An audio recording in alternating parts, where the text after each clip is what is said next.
بسم اللہ الرحمن الرحیم۔ اے سلیمان، تو دنیا کے مال و محبت میں ایسا مشغول ہوا کہ نماز عصر جانے پر ہوئی۔ حضرت سلیمان علیہ السلام یہ الفاظ جبرائیل علیہ السلام سے سن کر فوراً سجدے میں گر پڑے اور زار زار رونے لگے اور برابر استغفار پڑھنے لگے۔ چنانچہ قرآن مجید میں اللہ فرماتا ہے، جس وقت کے روبرو لائے گئے حضرت سلیمان علیہ السلام کے خاصے گھوڑے پس، حضرت سلیمان علیہ السلام نے کہا، تحقیق میں نے دوست رکھا مال کو اپنے رب کی یاد سے یہاں تک کہ سورج چھپ گیا پردے میں۔ پھر کہا، لاؤ ان گھوڑوں کو میرے پاس۔ پس شروع کیا ہاتھ پھیرنا، پاؤں اور گردن ان گھوڑوں پر۔ ایک روایت میں ہے کہ اللہ تعالیٰ نے فرشتے بھیجے، آفتاب ٹھہر گیا، اس کو ڈوبنے نہ دیا، یہاں تک کہ حضرت سلیمان علیہ السلام نے وقت پر نماز عصر کی پڑھ لی۔ تب آفتاب غروب ہوا، اور یہ بھی ایک روایت میں ہے کہ حضرت سلیمان ان گھوڑوں کے پر کاٹ ڈالے، پھر ان کے پر دوبارہ پیدا نہیں ہوئے، اور وہ اسب تازی انہی کی نسل سے ہے۔ بیان حضرت سلیمان علیہ السلام کا شہر سیدون میں جانا اور بادشاہ عنکبود کا مارا جانا۔ تواریخ کے حوالے سے معلوم ہوتا ہے کہ جب سلیمان علیہ السلام کو بلقیس کے قصہ سے فراغت ہوئی تو حضرت سلیمان علیہ السلام نے سمندون جن سے پوچھا کہ اے سمندون، تو نے کسی جزیرے میں کوئی چیز عجیب و غریب دیکھی ہے؟ یہ سن کر وہ بولا، اے حضرت سلیمان، میں نے دیکھی ہے، دریائے مغرب میں ایک جزیرہ ہے اور اس میں ایک شہر عظیم ایسا ہے کہ چاروں طرف اس کے دیوار سنگین ہے، اور ندی اس کی 100 گز ہے، اور اس کے اندر 12 برج ہیں، اور ہر برج پر ایک عظیم نصب کیا ہوا ہے، اور اس دیوار کے بیچ میں ایک بڑا میدان ہے، اور اس میں ایک مکان عالی شان ہے جس کی بناوٹ سنگ مرمر کی ہے، اور اس پر ایک مینارہ بلند ہے، اور اس مینارے پر 2 شیر سنگین اور عقاب بزرگ مثل آدمی کے سونے سے بنا ہے، اور اسی قسم کی بہت سی صورتیں۔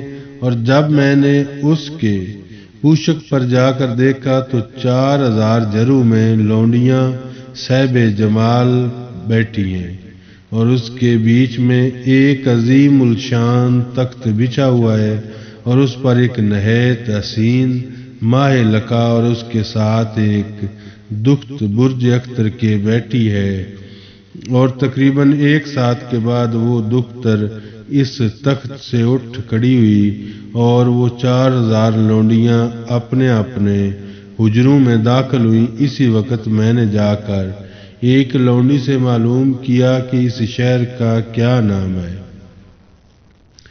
اور ماہ لکا حسین نیک خاتون کون ہے، اور اس کے ساتھ جو دختر ہے وہ کون ہے، اور وہ علم جو برج پر رکھا ہوا ہے وہ کیوں رکھا ہے، اور وہ شیر اور عقاب جو مینار پر بنا رکھے ہیں وہ کون ہے۔ یہ باتیں سن کر وہ لونڈی مجھ سے بولی کہ کس ملک کے باشندے اور کہاں سے آئے ہو؟ میں نے اس کے جواب میں کہا، میں دوسرے ملک سے آیا ہوں۔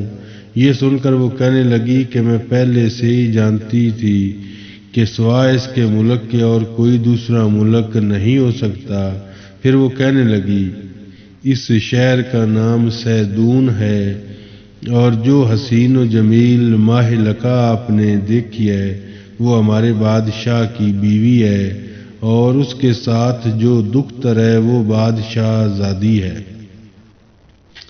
اور یہ صورتیں طلسم کی اس واسطے بنائی ہیں کہ جب کوئی دشمن اور غنیم کو دیکھیں گے تو یہ آواز دے گی، پھر اس وقت ہمارے بادشاہ کو معلوم بھی ہو جائے گا کہ ہمارے ملک پر کوئی دشمن اور غنیم آیا ہے تو اسی وقت مکمل تیاری کر کے اس کو مار ڈالیں گے، اور وہ جو عقاب ہے یہ تو ہمارا دائی ہے، اور جب ہماری پوجا کرنے کا وقت ہوتا ہے تو وہ بانگ دیتا ہے، تب ہم سب جا کر بادشاہ وقت کی پوجا کرتے ہیں، اور ہماری عبادت کا طریقہ یہی چلا آتا ہے، عباد اللہ باللہ من ذالک۔ اور اس کے علاوہ دوسرے حاکم منصف ہیں، جب کوئی اسامی اور فریادی دونوں میں کوئی خصومت واقع ہو تو ان دونوں شیروں کے پاس ان کو بادشاہ وقت بھیجتا ہے، اور جو ناحق ہوتا ہے اس کو یہ دونوں شیر پھاڑ ڈالتے ہیں، اور کوئی شخص بھی بے راہ نہیں چلتا اور نہ کوئی جھوٹ بولتا ہے۔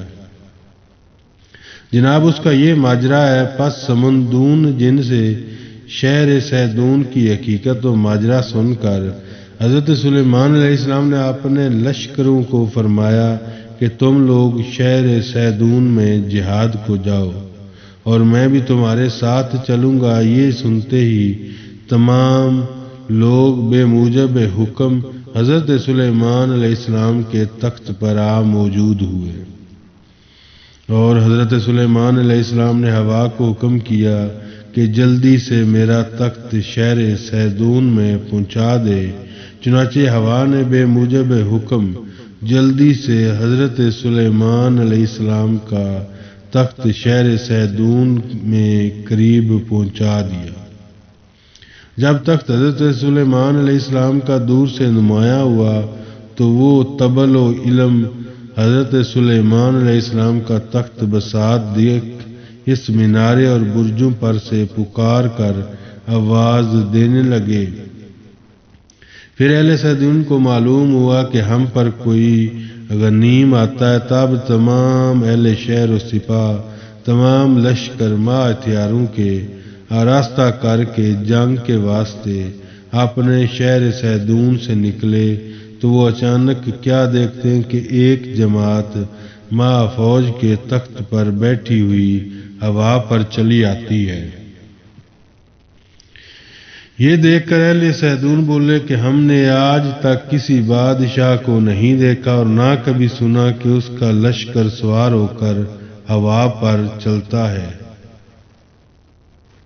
معلوم ہوتا کہ شاید یہ بادشاہ نہایت بزرگ ہے۔ پس وہ لوگ میدان جنگ میں آ کر کھڑے ہو گئے اور حضرت سلیمان علیہ السلام نے اپنے جنوں سے فرمایا کہ پہلے تم جاؤ اور ان کافروں سے لڑو۔ بے موجب حکم وہ تمام جن ان کافروں سے لڑنے لگے، مردم جزیرہ جنوں پر غالب آئے۔ تب حضرت سلیمان علیہ السلام نے دوسرے اور جنوں کی جماعت کو ان سے لڑنے کے واسطے بھیجے، چنانچہ وہ جماعت بھی ان سے مغلوب ہو گئی۔ پھر اس کے بعد آدمیوں کو فرمایا کہ اب تم لوگ ان کافروں سے جا کر لڑو۔ بے موجب حکم جب مردم بسریان سے لڑے تو ان کو زیر کیا، اور آخر میں ان کا بادشاہ بھی نکل کر حضرت سلیمان علیہ السلام سے لڑنے کے واسطے میدان میں آیا، اور اس بادشاہ کا نام عنکبوت تھا۔ حضرت سلیمان علیہ السلام نے ہوا کو حکم کیا، ہوا نے ایک مشت خاک اس پلید کی آنکھوں میں ڈال دی تو وہ اندھا ہو گیا، اور فوراً غش کھا کر زمین پر گر پڑا، اور اسی کے شیر نے اس پلید کا سر کاٹ کر کھا لیا، اور بعد نے کہا کہ ٹڈی آ کر اس پلید کی آنکھیں کھا گئی تھی۔ اسی طرح وہ پلید جہنم میں واصل ہوا، اور باقی کافروں کو لشکر سلیمان علیہ السلام نے مار کر دریا میں بہا دیا، اور شاہ عنکبوت کی بیٹی کہ وہ نہایت حسین و جمیل تھی، اس کو اپنے ساتھ حضرت سلیمان علیہ السلام اپنے تخت پر اٹھا کر شہر کو ویران کر کے چلے آئے۔ اس قصہ کو میں اسی پر اکتفا کرتا ہوں۔ بیان حضرت سلیمان علیہ السلام کا مبتلا ہونا رنج میں بعد سہون تقصیرات کی وجہ سے۔ جب حضرت سلیمان علیہ السلام نے شہر سیدون سے مراجعت فرمائی تو راستے میں آتے وقت اس بادشاہ کی بیٹی سے کہنے لگے، اے نیک بخت، تو ایمان لے آ اور مسلمان ہو جا۔ اس نے جواب دیا، بے شک میں مسلمان ہوں گی، لیکن مجھ سے میرے باپ سے ملاقات کراؤ۔ پھر یہ سن کر حضرت سلیمان علیہ السلام نے فرمایا کہ تمہارے باپ کو تو مار ڈالا گیا ہے، اسے تم کیوں کر دیکھو گی؟ بہرکیف اس دختر کے کہنے سے حضرت سلیمان علیہ السلام نے اس کے باپ کا سر منگوا کر اس کو دکھایا۔ وہ دختر بے ہوش ہو کر گر پڑی، پھر کافی عرصہ کے بعد ہوش میں آئی اور بہت ہی گریہ وزاری کرنے لگی۔ حضرت سلیمان علیہ السلام نے اس کو بہت پیار کیا اور اس کی ہر طرح پر دلداری کی، پھر اس کی خاطر جمع نہ ہوئی۔ بالآخر وہ الامر وہ دین اسلام سے مشرف ہوئی۔ پھر حضرت سلیمان علیہ السلام اس کو اپنے نکاح میں لائے اور اس کو بہت چاہتے تھے۔ ایک دن ابلیس لعین شیطان نے صورت آدمی کی بن کر اس دختر سے جا کر کہا، اے لڑکی، تو بادشاہ زادی ہے، کیوں اپنے باپ کی صورت بنا کر نہیں پوجتی تاکہ تیری باپ کی روح کو تجھ سے خوش رہے جیسا کہ وہ اپنی زندگی میں تجھ سے خوش تھا۔ اور خبردار یہ بات حضرت سلیمان علیہ السلام سے مت کہنا، اس کو چھپا کر رکھنا۔ تب وہ دختر اپنے باپ کی صورت بنا کر گھر میں مخفی پوجتی تھی اور اس طرح وہ اپنا دل شاد رکھتی تھی۔ یہ بت اس نے اپنے باپ کی شکل کا بنایا تھا۔ اسی طرح سے 40 دن گزر گئے اور ایک دوسری روایت میں یوں آیا ہے کہ جب حضرت سلیمان علیہ السلام نے اس دختر سے کہا، تو ایمان لا کر مسلمان ہو جا، پھر میں تجھ سے نکاح کر لوں گا۔ سن کر وہ بولی کہ میں مسلمان ہوں گی اور میں تمہاری زوجیت بھی قبول کروں گی، اس شرط پر کہ آپ حکم دیں کہ میں اپنے باپ کی صورت یعنی بت بنا کر اپنے سامنے رکھوں اور اس صورت پرستی سے اپنے باپ کا دل خوش کروں اور میں غم مجہول بھول جاؤں۔ بس اس زمانے میں صورت بنانا شروع میں ممنوع تھا اور حضرت سلیمان علیہ السلام اپنی بیویوں سے زیادہ پیار کیا کرتے تھے۔ حضرت سلیمان علیہ السلام نے ان کو تصویر بنانے کی اجازت دے دی، پھر وہ مخفی طور پر اپنے باپ کی تصویر کو پوجتی تھی۔ ایک روایت میں آتا ہے کہ حضرت سلیمان علیہ السلام اسی وجہ سے چند روز مبتلا رہے اور شاہی تخت اور حکومت سے معزول رہے، اور بعد نے یوں روایت کی ہے کہ دختر عنکبوت نے کہا، اور ٹڈی کا قربانی کرنا ثواب ہے۔ حضرت سلیمان علیہ السلام نے فرمایا کہ ٹڈی میں گوشت نہیں ہوتا، لہذا اس کو ذبح کرنے سے کیا فائدہ؟ تم اونٹ خدا کی راہ میں قربانی کرو تو اس میں ثواب ہے۔ وہ بولی، میں تو ٹڈی ہی ذبح کروں گی، اور ٹڈی سے اس کی غرض یہ تھی کہ جب حضرت سلیمان علیہ السلام شہر سیدون میں جا کر اس کے باپ سے لڑے تھے تو اس وقت بھی ٹڈی نے آ کر اس کے باپ کی آنکھیں کھائی تھی، اور وہی بغض اس کے دل میں تھا تاکہ اس سے وہ اپنے باپ کا انتقام لے۔ اور حضرت سلیمان علیہ السلام کو یہ بات یاد نہ تھی۔ 7 فرمایا کہ اچھا تو منگوا کر اس کو ذبح کرو۔ تب اس نے ایک ٹڈی کو منگوایا اور عداوتاً اس کو ذبح کیا۔ پس حضرت سلیمان علیہ السلام کی بیوی نے 2 گناہ کیے تھے کہ ایک اپنے باپ کی صورت یعنی بت بنا کر گھر میں پوجتی تھی، اور خبر حضرت سلیمان علیہ السلام کو معلوم نہ تھی، دوسرے یہ کہ ٹڈی کو بے گناہ ذبح کیا تھا۔ ان 2 معصیت کے سبب حضرت سلیمان علیہ السلام چند روز بلا میں مبتلا ہوئے۔ بس اے مومنو، یہ بات متحقق ہے کہ جن نیک مرد کے گھر بد عورت ہو اور اپنے شوہر سے چھپا کر گناہ کے کام کرے، خواہ وہ اعلانیہ خواہ مخفی، تو لازم اور واجب ہے کہ عورت کے گناہ کے باعث اس کے شوہر پر آفت نازل ہوگی، اور اس کا خاندان بھی ویران ہوگا، جیسا کہ استاد شیخ سعدی علیہ رحمۃ اللہ نے فرمایا: زنے بدور سرائے مرد نکو، ہم دری عالم است دوزخ او۔ اور اللہ تعالیٰ نے اپنے قرآن مجید میں فرمایا ہے: تحقیق آزمایا ہم نے حضرت سلیمان علیہ السلام کو اور ڈال دیا ہم نے اوپر کرسی اس کی ایک دھڑ۔ پھر اس نے رجوع کیا اللہ تعالیٰ کی طرف سے۔ پس معاملہ یوں تھا کہ حضرت سلیمان علیہ السلام جب استنجے کو جاتے تو خاتم ہے نا مور، جو انگوٹھی میں ان کی مور تھی، اپنے ہاتھ سے مور نکال کر، وہ انگوٹھی نکال کر ایک خادمہ حرم کے حوالے کر جاتے تھے، کیونکہ اس انگوٹھی پر اسم اعظم اللہ تعالیٰ کا تھا، اس لیے وہ اس کو استنجے کے وقت اپنے ساتھ نہیں رکھتے تھے۔ ایک دن مرضی الہی سے ایسا اتفاق ہوا، جنوں میں سے ایک جن، نام اس کا صخرہ تھا، اس نے صورت و شکل حضرت سلیمان علیہ السلام کی بنا پر اس خادمہ یمینیہ سے جا کر انگوٹھی لے کر اپنی انگلی میں پہن کر تخت پر جا بیٹھا، اور جن سب کے سب اپنے اپنے عہدہ پر فیض تھے، جیسا کہ حضرت سلیمان علیہ السلام کی ملازمت میں کھڑے رہتے تھے، ویسے ہی اس کے سامنے بھی سب آ کر حاضر ہوئے، اور اسی طرح سے پرندوں نے بھی آ کر اپنے اپنے پروں سے سایہ کیا، اور وہ صخرہ حکم و احکام جاری کرنے لگا۔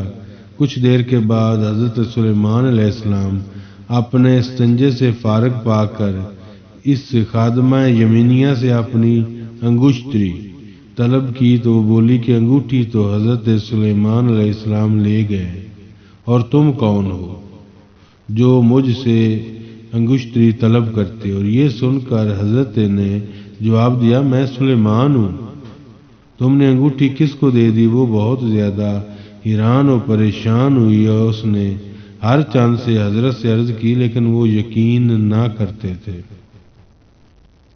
پھر بذات خود حضرت سلیمان علیہ السلام اپنے تخت کے قریب گئے تو وہاں جا کر دیکھتے ہیں کہ وہی صخرہ جن تخت پر بیٹھا ہے اور انگوٹھی بھی اس کے ہاتھ میں ہے۔ اس کے سامنے تمام جن و انس دربار عام میں باادب کھڑے تھے۔ یہ دیکھ کر حضرت سلیمان علیہ السلام نے ان سے کہا: میں سلیمان بن داؤد ہوں۔ لوگوں نے ان کی تکذیب کی اور دیوانہ جان کر چوبدار نے وہاں سے نکال دیا، اور بعد روایت میں یوں آیا کہ حضرت سلیمان علیہ السلام گردش آنے کا سبب یہ تھا کہ ان کی بے شمار بیویاں تھیں۔ ایک دن انہوں نے یوں ارادہ کیا کہ آج کی شب میں سب بیویوں کے پاس جاؤں گا، اور ہر ایک بیوی میری اس کو بیٹا ہوگا، اور میرے بیٹوں کی تعداد بہت ہو جائے گی۔ پھر وہ جب سب کے سب جوان ہو جائیں گے تو ہم سب کو لے جا کر جہاد فی سبیل اللہ کریں گے۔ لیکن یہ ارادہ کرتے وقت انہوں نے انشاءاللہ نہ کہا، اور پھر بے موجب ارادہ انہوں نے اپنی بیویوں کے پاس گئے، لیکن خدا کی مرضی سے کسی بیوی کو کوئی حمل نہیں ہوا۔ ہاں، ایک بیوی سے اس کے پیٹ سے آدھے دھڑ کا بچہ پیدا ہوا۔ یہ حال دیکھ کر پھر وہ انشاءاللہ نہ کہنے کے سبب سے بہت نادم ہوئے۔ اور بعد روایت میں یوں بھی آیا کہ ایک آنکھ اور ایک ہاتھ اور ایک پاؤں کا لڑکا پیدا ہوا۔ القصہ: جب ان جنوں نے حضرت سلیمان علیہ السلام کو نہ پہچانا اور کچھ تعظیم و تکریم بھی نہ کی اور اس تخت گاہ سے باہر نکال دیا، پس وہاں سے نکل کر بیت المقدس میں جا کر 3 دن تک سجدہ میں پڑے روتے رہے۔ پھر بے طاقتی سے مارے بھوک کے مسجد سے نکل کر کسی بنی اسرائیل کے گھر جا کر کھانے کو مانگا، لیکن کسی نے بھی ان پر کچھ التفات نہ کیا۔ پھر وہاں سے مایوس ہو کر شہر میں آئے اور یہاں پر بھی کھانے کی تمنا کی اور بہت جگہ کوشش کی، اتفاقاً یہاں بھی کسی نے ان پر کچھ التفات نہ کی۔ پھر نوکری کی خواہش ظاہر کی لیکن کسی نے بھی نوکر نہ رکھا۔